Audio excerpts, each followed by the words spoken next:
बिस्मिल्लाहिर्रहमानिर्रहीम। अस्सलामु अलैकुम। आप देख रहे हैं info.com। हदीस और अच्छी मालूमात और अथेंटिक इन्फॉर्मेशन के लिए चैनल को लाइक और सब्सक्राइब करें। आज का जो टॉपिक चूज़ किया गया है वो क़यामत से पहले किन 6 चीज़ों के बारे में नबी अकरम सल्लल्लाहु अलैहि वसल्लम ने याद रखने के बारे में फ़रमाया और कहा कि इनको गिन लेना।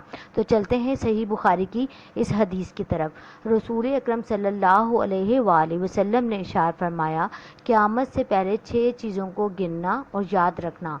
मेरी मौत, नंबर 2, फिर बैतुल मुक़द्दस की फ़तह, नंबर 3, फिर मौत की वो शदीद बीमारी जो तुम्हें इस तरह ख़त्म करेगी जैसे भेड़ियों की बीमारी होती है और भेड़ें मर जाती हैं।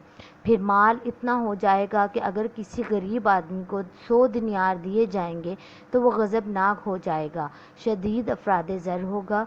फिर ऐसा फितना होगा जो अरबों के हर घर में दाखिल हो जाएगा। सुबहान अल्लाह। सही बुखारी की ये हदीस है। सदका समझ के आगे शेयर करें, कमेंट्स करें और वीडियो को लाइक करें। जज़ाकल्लाह।